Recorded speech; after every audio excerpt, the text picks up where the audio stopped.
ওম শান্তি যিমানে ডাঙৰ শত্ৰু নহওক কিয় মাত্ৰ এই পাঁচটা যদি আপুনি বশীকৰণ মন্ত্ৰ ৰাতিপুৱা যদি আপুনি গায় দেখিব আপুনি আপোনাৰ জীৱনৰ পৰা শত্ৰু একেবাৰে নোহোৱা হৈ যাব যদি কাৰোবাৰ লগত আপোনাৰ অকমান অমিল আছে কাৰোবাৰ লগত আপোনাৰ হিংসা-হিংসিও আছে কোনোবাই আপোনাক দেখি ঈৰ্ষা জাগে কাৰোবাৰ আপোনাক লগত বহু কথাৰ মিল নহয় ইত্যাদি ইত্যাদি সেয়া সকলো দেখিব আপুনি নোহোৱা হৈ যাব গতিকে এই পাঁচটা বশীকৰণ মন্ত্ৰ আপুনি ৰাতিপুৱাই শুই উঠিয়ে অমৃত বেলা চেষ্টা কৰিব এই মন্ত্ৰকেইটা আপুনি জপ কৰিবলৈ প্ৰথমটো হৈছে যে ৰাতিপুৱাই শুই উঠিয়ে সেইভাবে যাতে আনৰ শত্ৰুতাই আনৰ হিংসা-হিংসি আনৰ ঈৰ্ষাই যেন আপোনাক প্ৰভাৱিত কৰিব নোৱাৰে তাৰ বাবে নিজে আসলতে আমাৰ নিজৰ যিটো আমাৰ প্ৰটেকশ্যন বুলি কয় যিটো শিলখন আমি বনাই ল'বলগীয়া হয় যাক আমি ওৰা বুলিও কওঁ নহয় জানো তাৰ মানে দিনটো ধৰক এতিয়া আপুনি ওলাই যাব লাগিব দিনটো আপুনি মানুহৰ মুখামুখি হ'ব লাগিব আপুনি নাজানে কিমান মানুহে আপোনাৰ লগত কি ধৰণৰে মুখামুখি হ'ব আপুনি নাজানে কাৰ পৰা কেনেকুৱা ধৰণৰ নেগেটিভ ভাইবছ আপোনালৈ আহিব পাৰে সেইবাবে আমি সতৰ্ক হ'ব লাগে ৰাতিপুৱা শুই উঠি সেইবাবে নিজৰ ওৰাটো আমি শক্তিশালী ৰূপত বনাই ল'ব লাগে প্ৰথমটো হৈছে এই পাঁচটা কথাৰ প্ৰথমটো হৈছে যে আপোনাৰ যিজনে আপোনাক অনবৰতে হিংসা কৰে ঈৰ্ষা-ঈৰ্ষি কৰি থকা যেন আপোনাৰ লাগে পৰিয়ালতে হওক বাহিৰতে হওক কৰ্মস্থলীতে হওক বা বাহিৰৰ সামাজিক প্ৰেক্ষাপটতে হওক যিকোনো প্ৰেক্ষাপটত ৰাজনৈতিক অৰ্থনৈতিক ৰাজনৈতিক বা যিকোনো প্ৰেক্ষাপটত আপুনি চাওক আপোনাৰ কামত কোনোবাই দখল কৰিছে আপোনাক অনবৰতে কোনোবাই তললৈ টানি থাকে কোনোবাই আপোনাক অনবৰতে মানে কি বুলি কম যিটো মানে আপোনাক নিন্দা কৰি থাকে আপোনাৰ প্ৰতিটো কৰ্মক তেওঁলোকে বেয়া দেখে ইত্যাদি ইত্যাদি যিকোনো হ'ব পাৰে সেই সকলো আপোনাৰ কেইদিনমানৰ এইকেইটা মহাসংকল্পৰ দ্বাৰা আপুনি এই সকলৰ পৰা আপুনি কি কৰিব পাৰিব জীৱনৰ কাৰণে আপুনি উপকৃত হ'ব পাৰিব প্ৰথমটো হৈছে মই এইখিনিতে এটা কাহিনী ক'ব বিচাৰিছোঁ এগৰাকী পত্নী তেখেতে মোলৈ ফোন কৰিছিলে আৰু ফোন কৰাৰ পিছত তেওঁ খুব বাৰে বাৰে কৈ আছিল যে তেওঁৰ মানুহজন প্ৰমুখ্যে তেওঁৰ শাহু শহুৰ গোটেই পৰিয়ালটোৱে তেওঁক ভাল নাপায় তেওঁক ঈৰ্ষা কৰে তেওঁক লগত শত্ৰুতা কৰে আৰু তেওঁৰ লগত মানে কি বুলি কয় তলে তলে যে শত্ৰুতা কৰে তেনেকুৱা ধৰণৰ কৰে বুলি কৈছিলে আৰু বহুত ধৰণৰ তেওঁৰ অশান্তিত জীৱন কটাইছিল কিন্তু তেওঁৰ এনেকুৱা কণ্ডিশ্যন যে তেওঁ ঘৰলৈ ঘূৰি যাব নোৱাৰে কাকো ক'ব নোৱাৰে তেনেকুৱাতে মোৰ ভিডিঅ' পাই পেলাই তেওঁ ফোন কৰিছিল আৰু তেখেতক কেৱল মই এই পাঁচটা মহাসংকল্প শিকাইছিল যিটো মই সদায় কৈ আহোঁ প্ৰথমটো হৈছিল যে তেওঁক মই এখন লিষ্ট বনাই ল'ব দিছিলোঁ যে আপোনাৰ কোন শত্ৰু আছে যেন আপোনাৰ বোধ হয় আচলতে কি হয় শত্ৰুটো আচলতে আমাৰ মনৰো এটা অৱস্থা আমাৰ মন বুদ্ধি যেতিয়ালৈকে শক্তিশালী নহ'ব তেতিয়ালৈকে আমাক কোনোবাই এটা কথা বেয়াকৈ ক'লেও আমাক তাক শত্ৰু যেনেই আমাৰ দৃষ্টিগোচৰ হ'ব দেই আপুনি অনুভৱ কৰিবচোন যেতিয়া আপোনাৰ মন বুদ্ধি বেয়া থাকে তেতিয়া যদি আপোনাক কোনোবাই যদি অকণমান আপোনাৰ কথাত কোনোবাই হয়ভৰো নিদিয়ে বা আপোনাৰ কথাটো কোনোবাই গুৰুত্ব নিদিয়ে তেওঁকো আমাৰ শত্ৰু যেন অনুভৱ হয় ন হয় গতিকে তেখেতক কৈছিলোঁ যে মই আপোনালোককো কওঁ আপোনালোকৰ জীৱনত যোন শত্ৰু আছে বা আপোনাৰ জীৱনত যোন বেয়া আপোনাৰ বাবে বেয়া এণ্টি বুলি যেন লাগে আপোনাৰ বিপক্ষে থাকে তেওঁলোকৰ এখন লিষ্ট বনাই লওক সকলোৱে দেই আৰু 21 দিন সেই গোটেইসকল মই আত্মা বুলিয়েই ক'ম যিহেতু আত্মাক আমি সকলোৰ লগত আত্মিকভাৱে আমি জড়িত হৈ আছোঁ সেইটোৱে টেলিপেথি এই যে মই অনুভৱ কৰিছোঁ মোক কোনোবাই ঈৰ্ষা কৰি আছে তাৰ মানে কি সেইটোৱে টেলিপেথি সেইটোৱে হিউমেন নেটৱৰ্ক তেওঁ মোৰ কথা কি ভাবি আছে মই ৰিচ কৰিছোঁ সেইবাবে মোৰ বেয়া লাগিছে আৰু যেতিয়া মোক কোনোবাই বহুত ভাল পায় তেতিয়াও মই ফিল কৰিম মোক তেওঁ বহুত ভাল পাইছে সেইটোও টেলিপেথি দেই গতিকে এই হিউমেন নেটৱৰ্কিংটো কেৱল কেইটামান বস্তুৱেহে আচলতে আপোনাক ক্লিয়াৰ কৰিব পাৰিব তেওঁ যেনেকুৱাই নেটৱৰ্কিং আপোনাৰ লগত নাৰাখক কিয় আপোনাৰ নেটৱৰ্কটো যেন ক্লিয়াৰ হয় তাৰ প্ৰতি আমি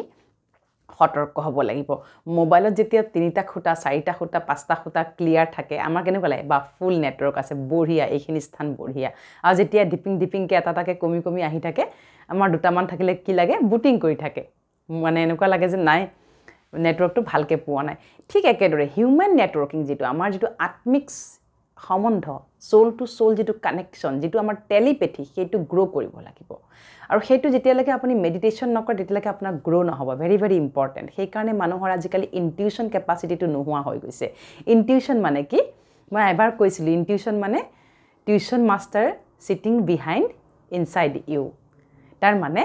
ষষ্ঠ ইন্দ্ৰিয় আমাক টিউটৰৰ কাম কৰে আমাৰ গাইডৰ কাম কৰে আমাৰ যেটো ষষ্ঠ ইন্দ্ৰিয় আমাৰ যেটো তৃতীয় নেত্ৰ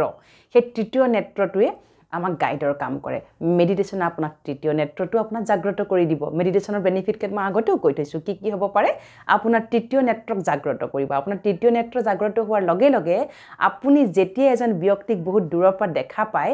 আপুনি তেওঁৰ ভাইব্ৰেচন ইমিডিয়েটলি কেচ কৰিব পাৰিব যে তেওঁৰ ইনটিউশ্যন মোৰ প্ৰতি কেনেকুৱা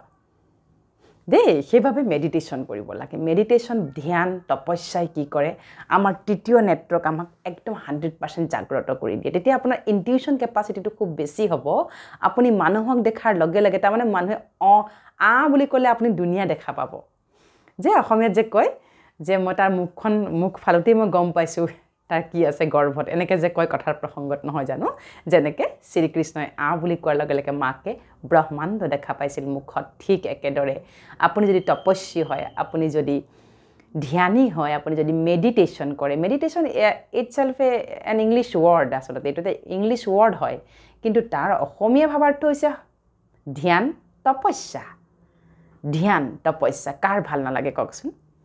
ধ্যান আৰু তপস্যা 99% মানুহৰে ভাল লাগে সকলোৱে সকলো ধৰ্মত ধ্যান তপস্যাই কৰি আছে কেৱল আমাৰ কি হৈছে সেই সময়ত আমাৰ অস্থিৰতাৰ কাৰণে আমি তপস্যাটো ভালকৈ কৰিব নোৱাৰো খুব কম সময়তে আমি ভংগ কৰিছোঁ গতিকে যেতিয়া মই শিকাইছিলোঁ তেওঁক যে আপুনি এই 5টা কাৰোবাৰ ৰাতিপুৱাই কৰক দেখিব আপোনাৰ শত্ৰু নোহোৱা হৈ যাব গ্যাৰান্টিড কৈছোঁ মই আপোনাৰ এই 5টা কৰ্ম যদি আপুনি কৰে আপোনাৰ শত্ৰু নোহোৱা হৈ যাব প্ৰথমটো হৈ গৈছে আপোনাৰ যে সেই যিসকল আপোনাৰ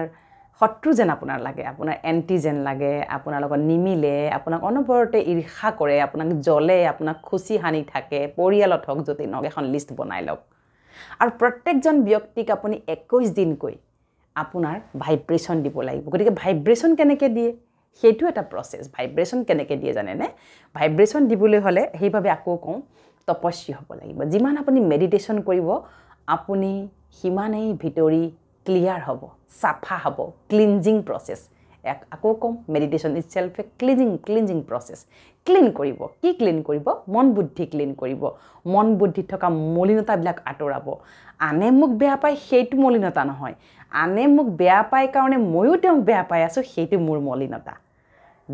আনে মোক তিৰস্কাৰ কৰিছে সেইটো মলিনতা মোৰ নহয় সেইটো তেওঁৰ মলিনতা কিন্তু আনে মোক তিৰস্কাৰ কৰিছে কাৰণে ময়ো তেওঁক দুগুণ জোৰত তিৰস্কাৰ কৰি দিছোঁ সেইটো মোৰ মলিনতা বুজি পাইছেনে বাৰু গতিকে এনেদৰে আপুনি চিন্তা কৰক আপুনি আনে আপোনাক ঈৰ্ষা কৰিছে আনে আপোনাক অপবাদ দিছে সেইটো তেওঁৰ মলিনতা কিন্তু তেওঁ আপোনাক অপবাদ দিয়াৰ কাৰণে তেওঁ আপোনাক তিৰস্কাৰ কৰাৰ কাৰণে আপুনি যদি দুগুণ জোৰত তেওঁক উভতাই দিছে সেইখিনি তাৰ মানে আপুনি তেওঁতকৈ বেছি মলিনতাত পুত খাই আছে সেইবাবে মহাত্মাৰ বাণী সদায় কি কৈছিলে মহাত্মা গান্ধী কি কৈছিল যে এখন গালত যদি কোনোবাই চৰ মাৰে ইখন গালো পাতি দিবা তাৰ আধ্যাত্মিক ভাৱাৰ্থটো কি বাৰু তেওঁ আসলতে এই সঁচাকৈ গালখন পাতি দিবলৈ কোৱা নাছিলে তেওঁ কৈছিল তোমাৰ সহ্য শক্তি তোমাৰ গ্ৰহণ কৰা শক্তি বঢ়াই দিয়া যাৰ যি সংস্কাৰ তাক তেনেকৈ তোমাৰ আশীৰ্বাদ শুভভাৱনাৰে তেওঁক তুমি পৰিৱৰ্তন কৰি পেলাব পাৰা এটা কথা মই এই প্ৰেক্ষাপটত সদায় মই গ্যাৰান্টি সহকাৰে কওঁ আপোনাৰ শুভভাৱনা আপোনাৰ নিস্বাৰ্থ কল্যাণকাৰী মনোভাৱে কিন্তু বহুত ডাঙৰ শত্ৰুকো আপোনাৰ মৃত্যুলৈ ৰূপান্তৰিত কৰিব পাৰিব সেইটো গ্যাৰান্টি অন্তত মই দিব পাৰোঁ কিয় জানেনে মেডিটেশ্যন বা ধ্যানে আপোনাৰ আত্মিক শক্তি আত্মিক বল ইমান বঢ়াব যে আপোনাৰ সন্মুখত যিজন আহি থিয় হ'ব তেওঁৰ প্ৰতি আপোনাৰ পুতৌ জন্মিব কিয় পুতৌ জন্মিব কাৰণ এই কাৰণে পুতৌ জন্মিব মই ক্লিন এণ্ড ক্লিয়াৰ হৈ আছোঁ আয়ু বেচেৰাই কিমান যে বেয়া সংস্কাৰ লৈ আহিছে মোৰ ওচৰলৈ যিমানেই ঈৰ্ষা লৈ নাহক কিয় যিমানেই তেওঁ আপোনাক ডিষ্টাৰ্ব কৰিবলৈ নাহক কিয় দেখিব সি আকৌ আপোনাৰ ফাললৈহে ঢাল খাই আহিব গতিকে যিমান পাৰে মেডিটেশ্যন কৰক গতিকে এই 5টা কাম আপুনি আৰু কৰিবলৈ চেষ্টা কৰক প্ৰথমটো হৈ গৈছে তেওঁলোকক ক্ষমা কৰি দিয়ক যিসকলে আপোনাক বহুত ডিষ্টাৰ্ব কৰি আছে, যিয়ে আপোনাক বহুত বেয়াকৈ অপবাদ কৰি আছে, তিৰস্কাৰ কৰি আছে, যিয়ে আপোনাক অশান্তি দি আছে, যিয়ে আপোনাক দেখিব নোৱাৰিছে, যিয়ে আপোনাক তেওঁলোকৰ জীৱনৰ পৰা উলিয়াই পঠাবলৈ বিচাৰিছে, তেনে ব্যক্তিক আপুনি 21 দিন নিস্বাৰ্থভাৱে অন্তঃকৰণৰে আপুনি ক্ষমা কৰি দিয়ক যে হে আত্মা, যদি পূৰ্ব জন্মত বা এই জন্মত মই তোমাক কিবা অপায় অমংগল অপৰাধ কৰিছিলোঁ, কিবা যদি মোৰ কাৰ্মিক একাউণ্ট, তাৰমানে পূৰ্বজন্মৰ যদি কিবা কৰ্মৰ একাউণ্ট তোমাৰ লগত মোৰ খোল খাই থাকিল, হে আত্মা, আজি মই স্বয়ং ঈশ্বৰ আল্লাহ গড ভগৱান পৰম পিতা পৰমাত্মা সাক্ষী মানি এই পুৱতি বেলাই তোমাক ক্ষমা প্ৰাৰ্থনা খুজিছোঁ, মোক তুমি ক্ষমা কৰি দিছা, আৰু তুমিও মোৰ লগত যি কৰিলা মই তোমাক ক্ষমা কৰি দিছোঁ। তুমি যি কৰিছিলা মই সকলো পাহৰি পেলাইছোঁ, সেয়া মই তোমাৰ দুৰ্বল সংস্কাৰ বুলি তোমাক ক্ষমা কৰি দিছোঁ, সেয়া মই তোমাৰ বিকাৰী সংস্কাৰ বুলি মই তোমাক ক্ষমা কৰি দিছোঁ, সেয়া তোমাৰ দুৰ্বল বিকাৰী আৰু তোমাৰ লৈ অহা পূৰ্বৰ সংস্কাৰ বুলি মই তোমাক ক্ষমা কৰি দিছোঁ। তুমি যেনেকুৱাই তুমি মোৰ বাবে বহুত ভাল। মোৰ হৃদয়ৰ পৰা অন্তঃকৰণৰে কেৱল তোমাৰ বাবে শুভকামনা, শুভভাৱনা আৰু আশীৰ্বাদ দিছোঁ। তোমাৰ বহুত ভাল হওক, তোমাৰ বহুত কল্যাণ হওক, তুমি তোমাৰ জীৱনৰ কৰ্মৰ জীৱনত তুমি বহুত উন্নতি কৰা, তোমাৰ সাংসাৰিক জীৱন বহুত ভাল হওক, তোমাৰ সকলো জীৱনেই বহুত ভাল হওক, মোৰ শুভকামনা শুভভাৱনা তোমাৰ লগত আছে, আজীৱন থাকিব। তুমি মাষ্টাৰ শক্তিশালী জ্ঞানী, তুমি ক্ষমাশীল দয়াশীল বিশাল অন্তৰৰ অধিকাৰী, তুমি ঈশ্বৰ আল্লাহ গড ভগৱান পৰমাত্মাৰ সন্তান।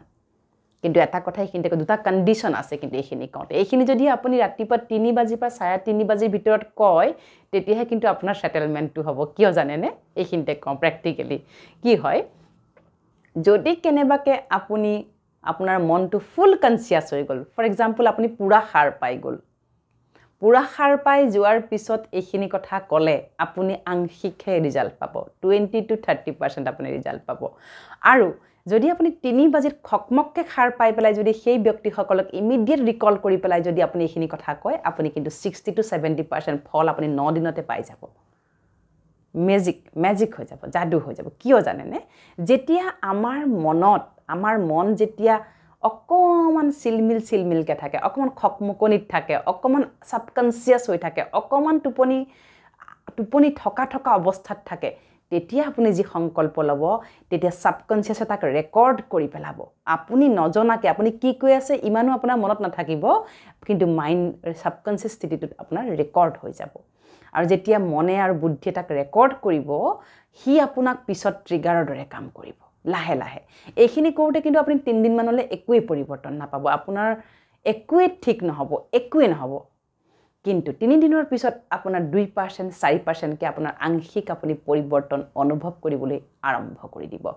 ক্ষমা দান, ক্ষমা প্ৰাৰ্থনা আৰু আশীৰ্বাদ, এই 3টাৰ দৰে কেপচুল এতিয়াৰ পৃথিৱীত অন্ততঃ আৰু একো নাই। ক্ষমা কৰি যাওক, ক্ষমা কৰি যাওক, ক্ষমা কৰি যাওক, কেৱল ক্ষমা কৰি যাওক, একো নহয়। আপুনি বিশাল অন্তৰৰ অধিকাৰী, আপুনি ক্ষমাশীল দয়াশীল, আপুনি বিশাল অন্তৰৰ অধিকাৰীৰ বাবেহে আপুনি ক্ষমা কৰিব পাৰে, নহয় জানো? কোনোবাই নোৱাৰে, কিয় নোৱাৰে? তেওঁ বিশাল অন্তৰৰ অধিকাৰী নহয়, তেনেকৈ ভাবিব লাগিব দেই। সদায় নিজৰ স্থানটো সদায় ওপৰত ৰাখিব লাগিব। সেইবাবে কওঁ মেডিটেশ্যন কৰক। মেডিটেশ্যনৰ কথা মই সদায় কৈ থাকোঁ। যিয়ে গ্ৰহ গতিৰ দুখ নাথাকক কিয়, যিয়ে আপোনাৰ বাবে বছৰটো শুভক নহওক কিয়, যি ব্যক্তিয়ে মেডিটেশ্যন কৰে, ৰাতিপুৱা নিজৰ বাবে শুদ্ধ সংকল্প লয়, সেই ব্যক্তিৰ অন্ততঃ প্ৰতিটো দিনেই শ্ৰেষ্ঠ হ'বই হ'ব দেই। গতিকে চেষ্টা কৰক। আৰু মই কওঁ, যিটো কাহানী কৈছিলোঁ তাৰপিছত সেই ব্যক্তিগৰাকীয়ে সকলোকে ক্ষমা কৰিলে, আৰু শেষত গৈ তেওঁৰ জীৱনটো আজি সুন্দৰ কাঁইটৰ মাজত গোলাপ হৈ আছিল তেওঁ, আৰু এতিয়া সকলোৱে গোলাপলৈ পৰিৱৰ্তন হৈছে। তেওঁৰ জীৱন এতিয়া অতি সুখ আনন্দ প্ৰাচুৰ্যতাৰে ভৰপূৰ হৈ পৰিছে। য'ত নেকি তেওঁ কোনো দেখিব নোৱাৰিছিলে, সেইগৰাকীকে এতিয়া সকলোকে লগা হৈছে। ইয়াতকেনো আৰু জীৱনত কি লাগে, নহয় জানো? স্থূল বস্তুনো আমাক কি সুখ শান্তি দিব পাৰে? ঘৰত থকা সা সম্পত্তি, আচবাব, চোফা ছেট, যিমানে যি ভাল দামী নাথাকক কিয়, যদি মনটো দুখী হৈ থাকে, মন যদি বিষাদগ্ৰস্ত হৈ থাকে, তেতিয়াহ'লে জানো যিমানেই দামী বস্তু পৰিধান নকৰোঁ কিয়, যিমানে দামী আহাৰ নাখাওঁ কিয়, যলৈকে ফুৰিবলৈ নাযাওঁ কিয়, মনটো যদি ভাল নাথাকে তেন্তে আমাৰ জীৱন অসাৰ হৈ পৰে। গতিকে আহক মেডিটেশ্যন কৰোঁ। গতিকে এই মেডিটেশ্যন, ৰাজযোগ মেডিটেশ্যনৰ বাবে আপুনি আপোনাৰ ঘৰৰ কাষত থকা প্ৰজাপিতা ঈশ্বৰীয় ব্ৰহ্মকুমাৰী বিশ্ববিদ্যালয়লৈ গৈ আপুনি ৰাজযোগৰ প্ৰশিক্ষণ লওক। প্ৰশিক্ষণটো খুব ভালকৈ লওক, লৈ তাৰপিছত ঘৰত প্ৰেক্টিছ কৰক। যিমান পাৰে প্ৰেক্টিছ কৰক, কাৰণ মেডিটেশ্যন প্ৰেক্টিছৰ ওপৰতহে নিৰ্ভৰশীল। প্ৰেক্টিছ নাথাকিলে কিন্তু মেডিটেশ্যন আপোনাৰ ভংগ হৈ যাব। মেডিটেশ্যন এদিনতে শিকা বস্তু নহয়। সেইবাবে ৰাজযোগৰ কোৰ্চটো প্ৰায় 7 দিনৰ পৰা 10 দিনীয়া হয়। সকলোৱে সময় লৈ আপোনাৰ ঘৰৰ কাষত থকা প্ৰজাপিতা ঈশ্বৰীয় ব্ৰহ্মকুমাৰী বিশ্ববিদ্যালয়লৈ গৈ এই প্ৰশিক্ষণটো বিনামূলীয়াকৈ পাওক। তাতে আপোনালোকে প্ৰেক্টিছো কৰক, আৰু এদিন যেতিয়া আপুনি পাকৈত হ'ব আপুনি ঘৰতো প্ৰেক্টিছ কৰাৰ আৰম্ভ কৰি দিয়ক। আপোনালোকৰ জীৱনটো শত্ৰুহীন হওক, আপোনালোকৰ জীৱনটো এটা গোলাপৰ দৰে হওক। সকলোৱে যেন আপোনাক পাবলৈ, আপোনাৰ এষাৰি মাত শুনিবলৈ, আপোনাৰ অকণমান সান্নিধ্য পাবলৈ যেন সকলোৱে আকৰ্ষিত হওক। জীৱনটোক আপুনি সকলো মূল্যবোধৰে জীয়াই থাকিবলৈ আপুনি প্ৰেৰণা পাওক, তাৰেই কামনাৰে। ওম শান্তি।